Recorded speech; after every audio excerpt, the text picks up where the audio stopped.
Hello, friends. Welcome back. It's Kimberly. I am looking at the Purpose Driven Essentials devotional today.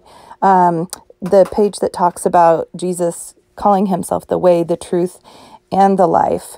And Melissa, who wrote the devotional, talks about feeling like she can relate to Thomas, how he kind of needed to see things and know things and ask things that might feel obvious to us who get to see the gospel in hindsight. And it made me think about who I relate to and wondering who you relate to in the apostles, the disciples of Jesus Christ back in his time.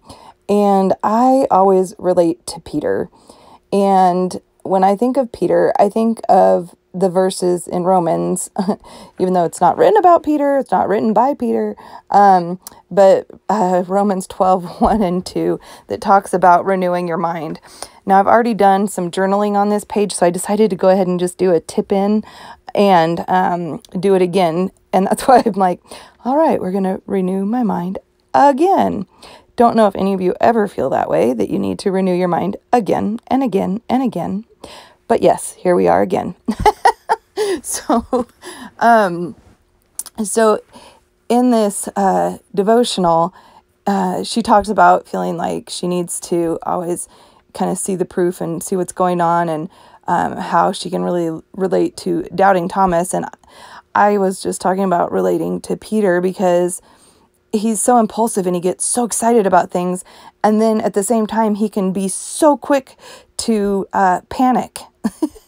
You think of him when Jesus invites him to walk out on the water and he sees Jesus, and then he looks down and he looks at the water and he's like, whoa, wait a minute, this isn't supposed to happen. And he panics and he starts to sink, and Jesus pulls him back up and says, oh, sweet Peter, my friend, you know who I am. You know I'm not going to let you drown. And Peter's probably having one of those, oh yeah, that's right. And then at the crucifixion, when Peter denied Jesus, it was in a panic again. But just as panicked as he gets, he also gets so excited about Jesus and so just on fire and jazzed up about Jesus. So he's got these intense emotions about his faith and about his Lord and Christ, Jesus. And so even in his foibles and follies, he gets to be a disciple, even though he does get overly emotional and he does panic and he gets scared and he has times where he doesn't understand and times where he forgets who Jesus is in his life. And I just, in all humility, am here to tell you that I feel a lot like Peter a lot of the time. But the solution to feeling like Peter a lot of the time is coming back to the truth. And so when I start to get panicky, when I start to get scared, when I'm not sure I'm hearing God right, or when I'm afraid I've upset somebody, even though I know I haven't done anything wrong, maybe somebody's tone of voice sounded grumpy or something, and I just got nervous. Or maybe you have times too where your faith is like so strong one day and then you get bad news and you're just bottomed out again. And it's like the day before you were walking on water and now all of a sudden you're sinking and you're like, Jesus, where are you? Who are you? What's going on? What's happening here in my life? So for me, I learned this verse, these verses, Romans 1 and 2, we memorized them in a Bible study class. Oh my goodness, probably about 18 years ago. And I'll admit at the time, I didn't understand it very well. We kind of just memorized it and we talked about it. And it impacted a lot of the people in the class, but it didn't really hit me. I'm like, yeah, no, this isn't my verse. My verse is Jeremiah 29:11 through 13. That's what I relate to. But over time, God has pulled me back to Romans 12, 1 and 2 over and over and over and over again. And each time he just reveals to me the importance of renewing our mind. Because even if you don't relate to any of the things I've said so far, we all live in this fallen and broken world. And we all are fallen and broken people who live and work with and have friendships with and have family with fallen and broken people. And in those times when life feels shaky, when we look down at the water instead of Jesus, like Peter did, when we are looking at the circumstances that don't make sense. Maybe it's your budget is not lining up, or maybe the job you thought you'd get didn't come through, or maybe a friend that you thought would be there for you in a time of need has disappeared. Those are the walking on water moments where we can look down and panic like Peter did, or after we look down and panic, or get upset, or feel scared, or feel abandoned, or wonder where God is, or wonder why it's happening to me, to us, to somebody we love.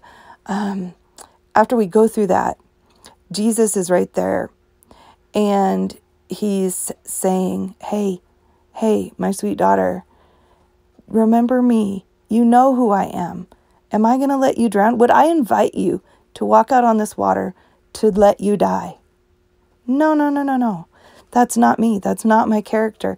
I want you to walk on this water to see who I am, and to let the power of that magnify in your life. Let it transform you by renewing your mind in the truth of who I am. Let it change you forever in understanding my power and my love for you. So, yes, sweet daughter, come walk out on the water. Let me remind you who I am, which will remind you who you are. So when I was talking about this verse and just kind of contemplating it, I realized too that I used to feel kind of like in the verse where Peter walks on the water. You'd think we were doing Bible journaling on that verse, but because I'm talking about it a lot, but it really has been on my mind a lot. When Peter walks out on the water, I used to think Jesus was talking to him in kind of a condemning voice. I'd hear this, Peter, good gravy. Don't you know who I am? Come on, get up out of that water, walk again.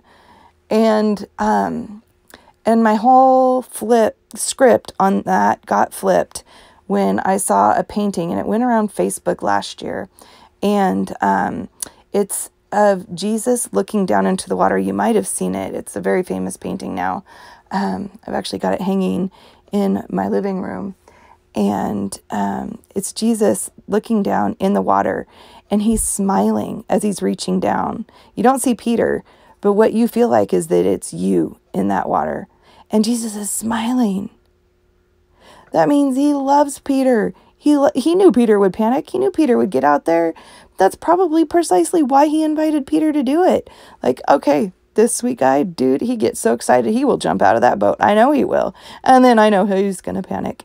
And then he's going to get to be reminded exactly who I am. And that's going to change the way he feels about his life in me. So Jesus doesn't invite us to walk out on the water to shame us into reminding us who he is. When we feel like we're sinking, or when what looks like a fact, there's just things that look like facts in this world that don't add up the same way in God's economy. And I'm not just talking money, but it can be that. It can be finances. It can be relationships. It can be losing friendships. It can be needing to change churches, or moving quickly and relocating to a new community that maybe you weren't prepared to do, but maybe your husband or you got a new job somewhere and you just had to go. Maybe one of your kids is sick, and that's just breaking your heart, and you can't understand how God would allow that to happen. Well, I just want to bring you back to Romans and back to the Peter moment, because we're all invited to walk out on the waters, and whatever those waters are for you, remember that physics doesn't work the same in God's economy. Math does not work the same. Numbers don't add up. Time is different.